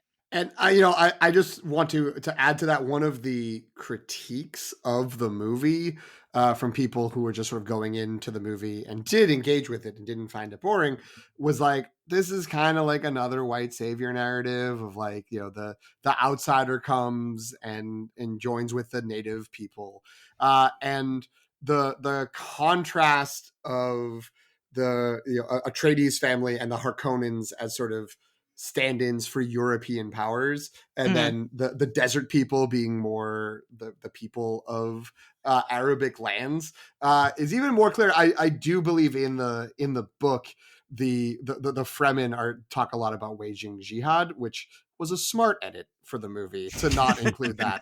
But yeah, like there is a map there. It's mapped on about like people going out there, and I think there's enough in this in the first movie that we have seen to indicate that, though I understand why folks that are just coming in without having looked at the books wouldn't necessarily like think it was enough, but Paul's character is like, maybe I shouldn't be doing this. Like, maybe this is a bad idea. I have visions, and the visions don't necessarily end well. And so I do think for anyone who is an hour and a half ish into listening to us talk about it, that is like, but what about the white savior problem? I think that's something that's going to be addressed over the course of the next movie or two. Again, hopefully there'll be a third one adapting Dune Messiah. And if there is a trilogy, I think it's going to be pretty clear in the end that this isn't about like, thank God the Atreides showed up and did only good things. Yeah, no, I hear that, and I feel like the original source material does have a complicated relationship with imperialism, and it's like not totally clear how much of it is espousing versus subverting. But I will say that like if you compare and again, this goes back to the idea of desert power and why the Duke says desert power, because his whole thing is like, we are not going to go to this planet and control it and try to impose our worldview on it, right? That's what the Harkonnens did. And that's why we open with Zendaya telling the story about what the Harkonnens did, because that's the wrong thing to do, right? According to the movie, like, it's pulling that from the book, right? And instead the House Atreides is going to sort of work with and respect the Fremen, and like do what they do, learn their ways. And yes, there is a way in which that has that kind of like going native and like Dances with Wolves avatar sort of like like that's kind of like we're not sure about this. Is it really good? I don't know. It does have a little bit of that still, but like, to me, I feel like the contrast between the Harkonnens and the Atreides, it's like like the relative thing there is enough for me to sort of like hang on to. I don't know. Greg, what do you think?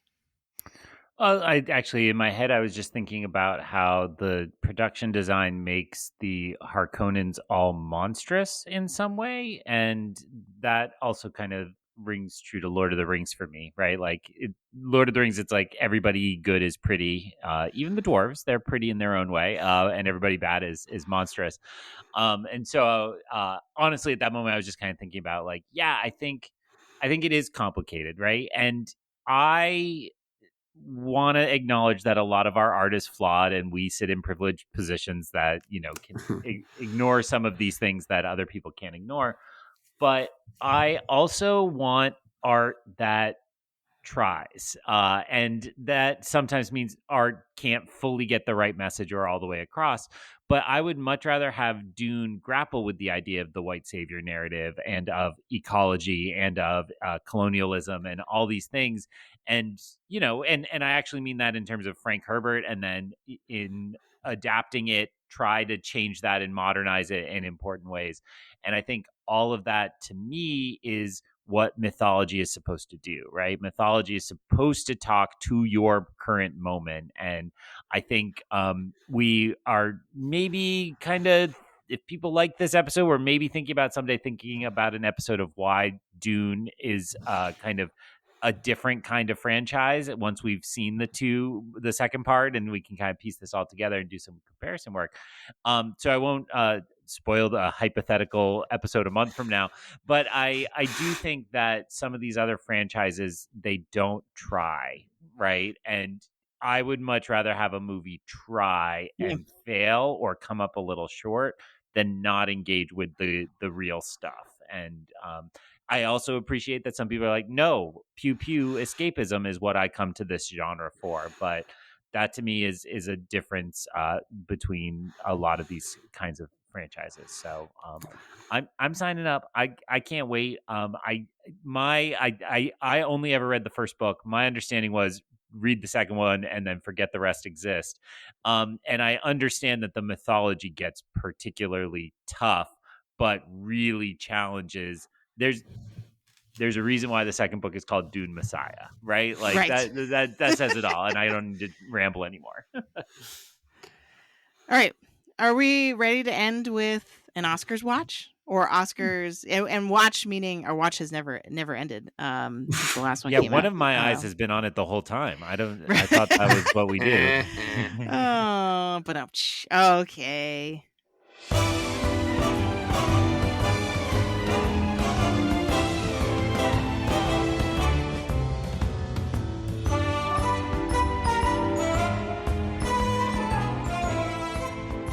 All right.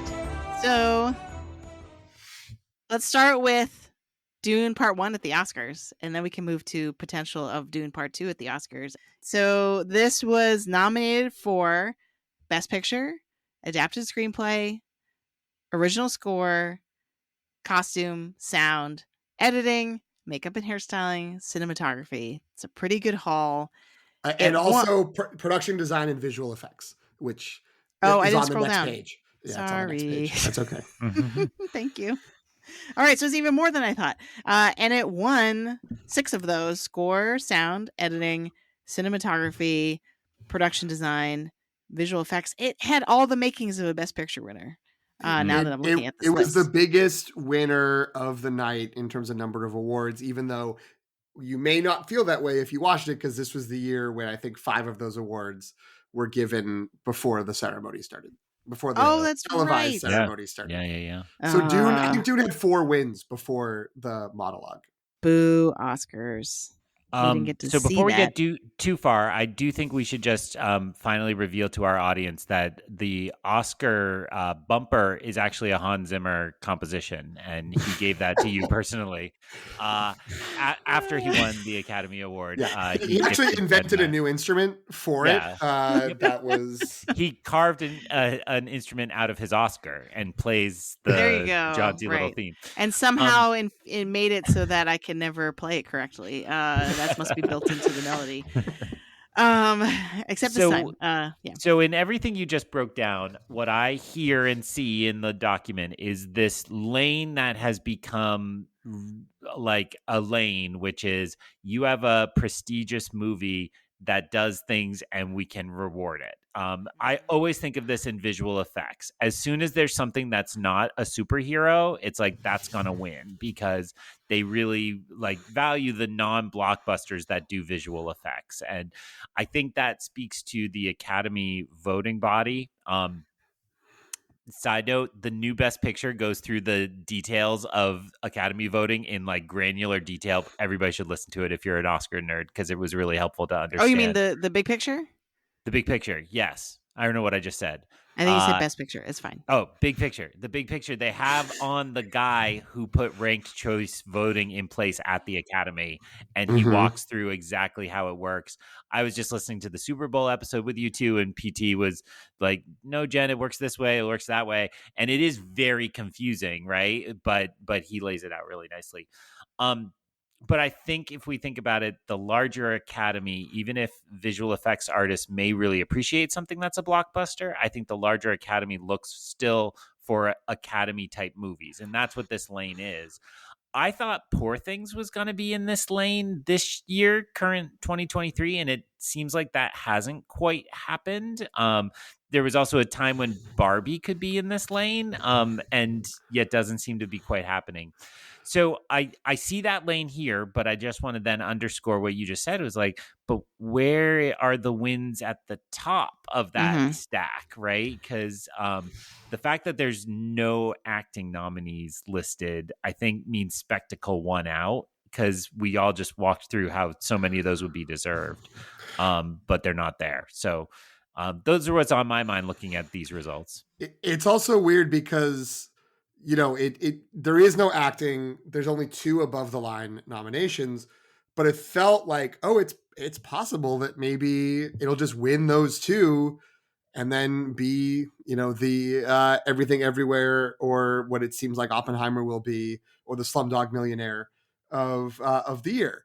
But well, it's 3. Wait, no, because Denis wasn't nominated. Denis Villeneuve. Right? I was going to be like, okay, well, that's a whole thing. So maybe maybe even then people were like, oh, right, well, maybe this won't happen. But the 2 above the line nominations that it got, it lost to Coda, which only got 3 nominations, but ended up winning all 3 of them. So, you know, I don't know if, you know, like there's another version of history where it becomes Dune versus Power of the Dog. And, you know, Jane Campion can still win directing, but Dune takes adapted screenplay and Best Picture. But yeah, I mean, maybe it's just too big of a blockbuster. And then I do think there is some degree where folks say, well, this is only part 1. When you were talking about the part 1 discourse, I was remembering the first time opening night when I went to go see The Fellowship of the Ring. I remember someone very loudly complaining in the theater when it was over, being like, what, like, what happens? Like they didn't know, they didn't understand this was going to be a 3-part story.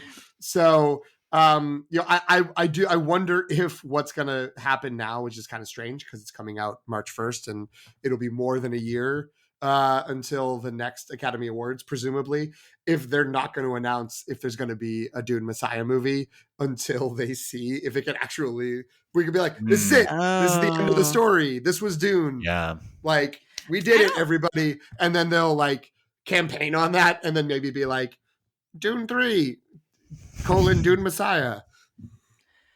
Right, because I think so. You're thinking they're going to strategically withhold that information so that people don't think, "Oh, we'll just give it to them on the last one." If they're like they're trying to trick people into thinking this is the last one, so it'll get the Oscars. Yeah. Right. I guess though, I feel like there's enough rumors, there's enough water cooler talk about maybe a third movie that people might just assume that anyway. You know what I mean? Like, I don't think they have to announce it for people to be thinking it. To being like, oh, isn't this a trilogy? Like, oh, we'll just do it. Return of the King. Well, we did for Return of the King. No big deal. But at the same time, thinking ahead, what is it going to have that much competition next year? That's a great question, right? Like, is the strike-induced vacuum that we are predicting? Hopefully, is not super true, but like we're kind of predicting. Is that going to make it a more open? Is that going to give Dune 2 more opportunities? It just means another Coda will emerge to like at the end to be like, hello, thank you, and take the trophy. Yeah. I think there's a lot we don't know about next year's Oscar race, even us. And I think the space of like the independent studios that had the interim agreements they can put together some really good character pieces for some really good acting nominees. So I think that might be the biggest risk of who it's going to compete with. In terms of big spectacle, all that I can imagine is Wicked, right? But Wicked also has the part one problem, and initial reaction doesn't seem like it's Yeah, blowing nobody's people excited away. about that movie except for me So, and Colby from the um, Colby cast. but I do think Th- I like. This is Furiosa erasure for the record. Oh, wait, that is That's coming out. I'm just But noting. similarly, I think people also had kind of a cooler reaction to that trailer than I thought. We were very excited Sure. on our show. I remember. Yeah. Then I went and listened to everyone else, and they were like, did that even The look good? trailer looked a lot better when I saw it in a theater than when I saw Oh. it on a computer, which Right. Co-signed. maybe Yeah. that's just me talking myself into it. But like, No. I watched on the computer and I was like, this does look like the CGI is not finished. It was very Ang Lee Hulk Super Bowl trailer. But it was the same trailer in the theater. Just looked like played perfectly. Oh. I think we to maybe spoil the discussion of Maestro, which maybe happened before this or after this. It already came out. Oh, okay. It came out before this. Yes. It's time is a flat circle. So we said maybe they should have pushed Maestro because it's such a void of a year here. But I do think Dune should get the chance to be the big beast in the room, the Oppenheimer of next year. And it makes me a little nervous, back to the point that was made, that it is March. I guess Everything Everywhere proved that it can last, but I do think it's going to be hard to keep it all, because all the like it's shiny and new is not going to be on this, because we've already seen part one. I think it's going to be really hard to keep enthusiasm up for it, even though it's a kind of empty year ahead of it. Why do you think they didn't save this for summer blockbuster? I think they wanted to own the spring. Oh, okay. Well, it's also weird because this is coming out now. This isn't in tussling with Oppenheimer this in the next few weeks because of the strike. Like this was supposed to come out in November, much to our constant lamentations that we haven't seen it yet. So I feel like they just sort of pushed it back. I don't want to say for financial reasons, but the sort of like, we're ready for the income that this should generate. But now we had to push it back. Let's push it back to when we are the first time we feel like, okay, we have an opening in the calendar for it. And I don't know if they were thinking about the possible awards ramifications of it, because my guess is to the studio, this is more, the previous movie made over $400 million in a pandemic. Let's get this out and make money. Yeah. And get this budget back and pick up the studio, because that makes sense. They did bump the Bong Joon-ho movie, right? Yeah, because that was Mickey also 17. supposed to be. Yeah, so that was supposed to be this month as well, and that's also Warner Brothers. So that one they're clearly making an awards play for, to put that somewhere into the later part of the year. Right. Maybe. There were people who were sort of questioning, because I think it's supposed to be January 2025. People were like, why are you dumping that movie? Like people were like, is it a dumpuary movie because of that? Like, there's some suspicion. Apparently the studio had said they want to time it for a Lunar New Year next year, like a release, because they think it's, I assume that's because of global box office concerns or something, but I don't know. I think it was on The Big Picture, a different episode of The Big Picture, that had some speculation that maybe, like Snowpiercer, it's enough of an anti-capitalist story that the people in the studio are like, we don't like that. We don't get this. This isn't going to like connect with people. And so, because there was, Sean Fennessy was in a deep crisis about like, what does this mean? Oh my God, like, is this bad? Like, does this mean the movie's bad? Or do they not get it and they think it's bad, so they're going to push it, it's a masterpiece outside of war contention, and actually it's going to be great, but just they don't understand it. They don't understand it. But yeah, sure. To Greg's point, it may be cleared off the awards discussion. It's certainly cleared out of the way in terms of what's coming in at the box office. I mean, what's the next big movie? When is Deadpool Wolverine's not till like May, right? This May, yeah. No, it's later. It's July. Isn't it July? I thought Oh. that bumped its date. Oh, that's very possible. I mean, the only other thing, and it's a completely different lane, I think, is Kung Fu Panda 4, which kids love their Jack Black. That's They going do. into the Mario slot, but Okay. Ghostbusters. Do we call that a Oh. big movie at this point? I think that's the Yeah. end of But March. most of the things we're naming are more mainstream films that would not necessarily be awards contenders anyway.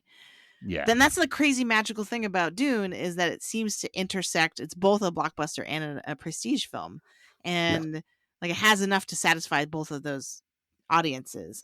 Do we think? Here's the big question I'm wondering about. Do we think because Denis Villeneuve famously did not make it into Best Director the year that Dune Part 1 came out, and that was a big thing because people were like, you nominated for all these other categories. Who do you think orchestrated all of those things, right? This movie directed itself, apparently. I remember hearing that from lots of critics. And so will the Oscars remember that and recognize that and try to make up for it potentially? Like, is Denis in? I mean, I think they'll remember it. I think it will be a point of discussion. I don't think he's in, like, for sure, for the reasons we were just saying. But I think that he'll have a leg up. There will be he's overdue. In a similar way where I think he did get nominated for it, but like, he didn't win with Arrival. And I think, time has been very kind to that movie. People really like it. Yeah. The Blade Runner 2049 also like wasn't a success financially when it came out, but has only, I think, grown in people's estimations. I think, there's a Nolan-esque narrative of, well, this guy's been overlooked and he's just been making these movies that just keep being successful. So I could see that. I will just note, I'm looking at the list of who was nominated for director in the Dune year. It's probably Ryosuke Hamaguchi for Drive My Car, who took his spot. And that's an incredible nomination because I absolutely love that movie. So like I would kick out Kenneth Branagh for Belfast or even PTA for Licorice Pizza, which is like a movie I think that's only fine. So I would kick those people out, but I don't think the Academy would. So I'm not like super like it's hard to be like the person who's most likely to get replaced is probably my favorite nomination of the year.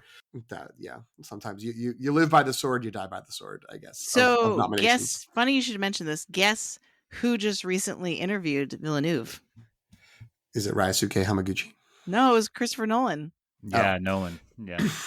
That makes a lot more sense. They feel like they're campaigning together, but for different years. And they're helping each other out. I went to Tenet the other night, and there was a big splashy Dune trailer, like build outside the building, and it has a preview of Dune attached to it, and it felt like Nolan was out there saying Dune 2 is his Empire Strikes Back, which I think Nolan means as a compliment, but who can tell with Nolan if he thinks Empire Strikes Back is terrible in some way. If he had said it was his Fast Five, we would have known it was a compliment.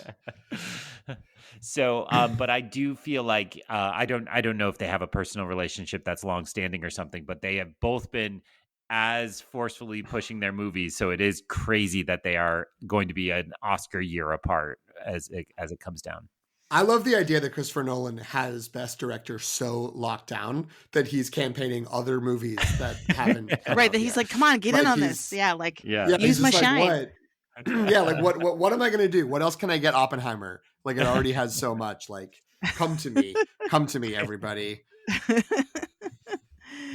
Amazing. What a mensch. So the thing I'll end with is, because the biggest complaint I heard about Dune Part 1 was that it was half a movie. I've been complaining about this obliquely the entire time, and now I'm actually going to take it on head on.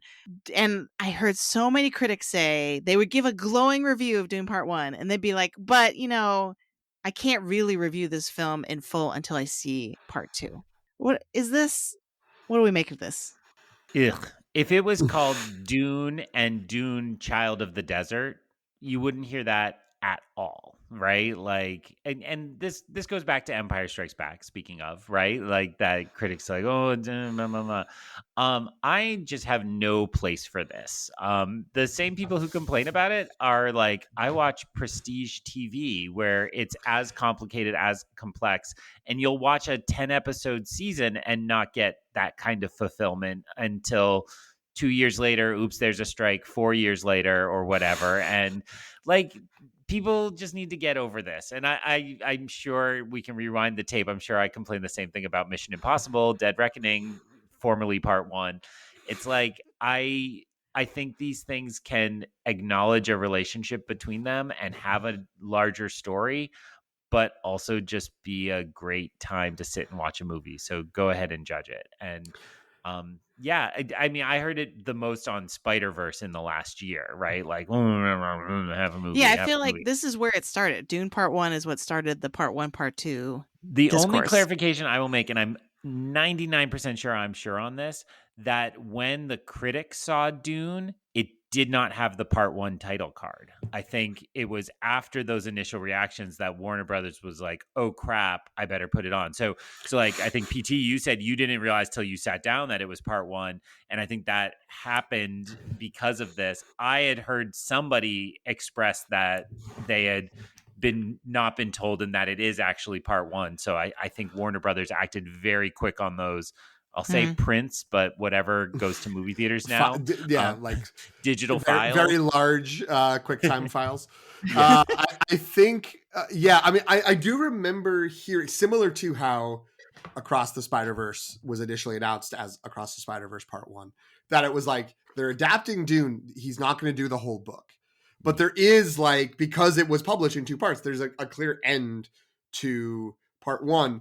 But I believe that the end of the movie is a little bit, and Jen, you can speak to this because you tried to gauge where things went. The movie ends either a little before or a little after that break in the book. And so I remember being kind of like, oh, okay, like I guess that's where we're ending. But I can't recall exactly where it is. But I didn't know it was going to be billed as Part 1.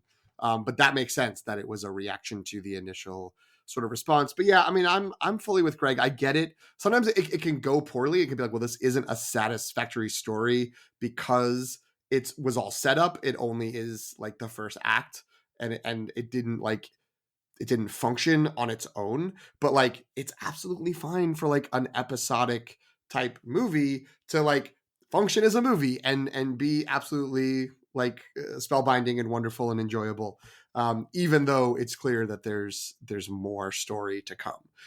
So I think I also think given how much I love a movie such as The Last Jedi and how much I don't like the movie that came right after it, it's okay to be like, you can just watch something and then like motion to sever, just like pretend, well, just sort of like watch it and in your mind to be like, so if you watch this and a critic or a real person watched this and said, Dune Part 1 was great, and then Dune Part 2 comes out and you're like, oh no, I hate it, like this wasn't good, you can go back and still watch the first one and just sever the part you don't like. And I don't know why people are so against that idea because it's a Part 1.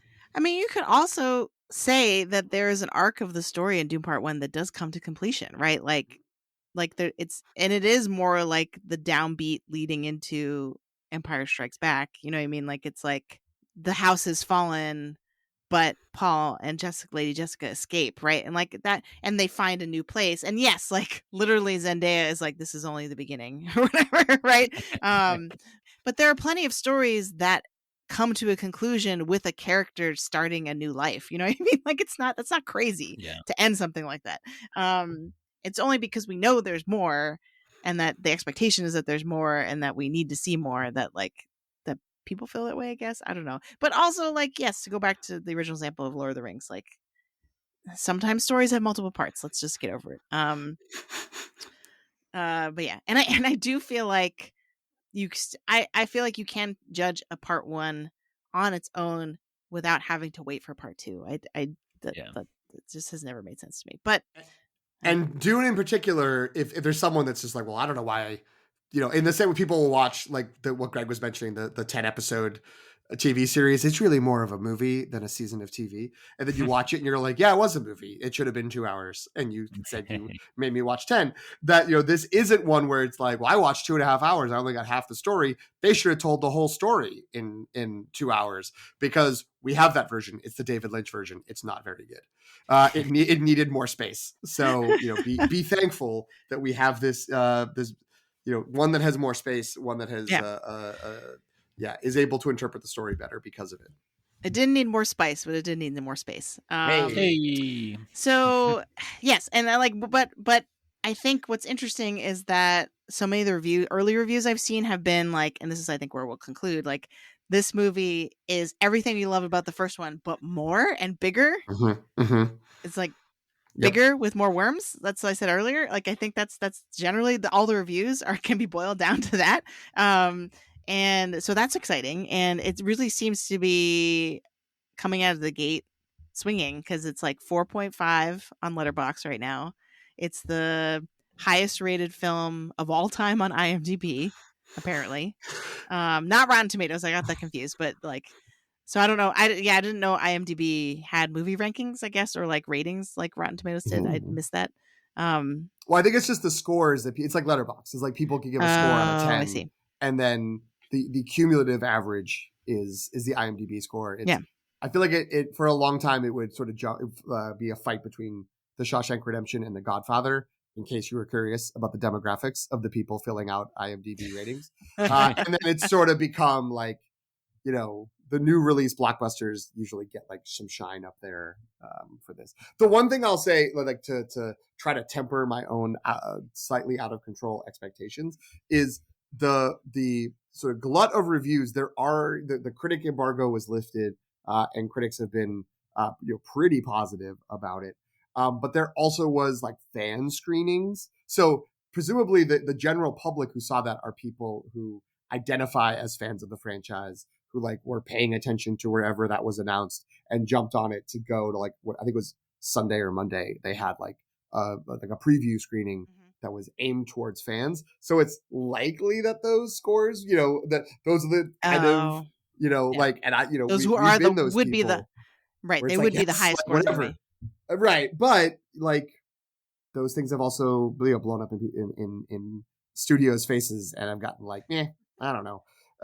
When it's response. So like, it's great. It's great that like, like the first movie, there's like nerd fanboys are happy. Critics are pretty happy when those different quadrants are being served. That seems to be a potential good indication that we're in good hands. Yeah. All right, let's ride the sandworm out of here.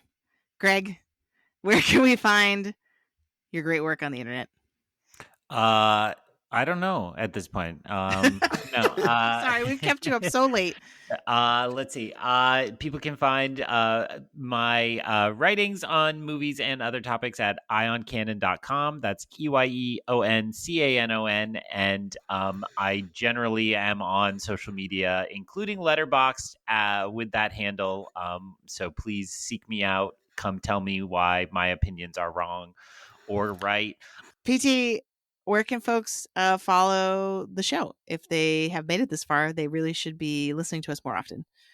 Strong agree. As mentioned earlier, they should subscribe wherever they're listening right now to their podcasts, whatever, Apple Podcasts, Spotify. If they're listening on YouTube, welcome. If they're listening on your Substack, subscribe to Jen's Substack, thelongtake.substack.com. They should follow us on Instagram and Threads at The Long Take Review. They should be checking the tag on Letterboxd, LTR Pod. That's on any of our reviews. I think you can also maybe search for it and pull up the recent reviews that we have all been adding up there. And you can follow me personally on Letterboxd, PT McNiff, PTMCNIFF. Would be great to hear from you. And you can find me on Instagram and Threads at Sobchakchai, SOPCHOCKCHAI. And you can find me on Letterboxd at Qui-Gon Jen. Insert Hans Zimmer scream here. We're out.